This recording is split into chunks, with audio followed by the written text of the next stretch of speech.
Kommentariyada kimdir bir xona so'raganda, Yunusobod 4-kvartal 2-qavatdan chiqqan bir xona 42 kvadratli kvartirani videoobzorini qilgan ekanmiz.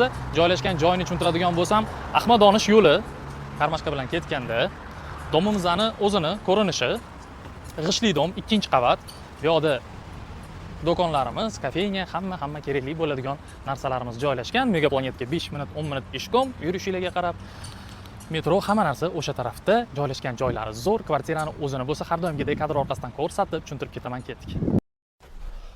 Xonadonimizga keladigan bo'lsak, 2-qavatda joylashgan 41 kvadrat metr umumiy maydonga ega g'ishli dom, kattagina xonamiz 5 ga 3. Bu yerda совмещенный sanuzelimiz joylashgan. Kuxnyamizning ko'rinishi va 2 ga 6 balkonimiz. Odatda shu 2 ga 6 balkondan yana bitta xona qilib foydalanishadi. Xo'sh, xonadonimiz holati, remontiga har doimgidek kommentariyada o'zingizlar baho berasizlar. E'tiboringlar uchun bo'lsa rahmat.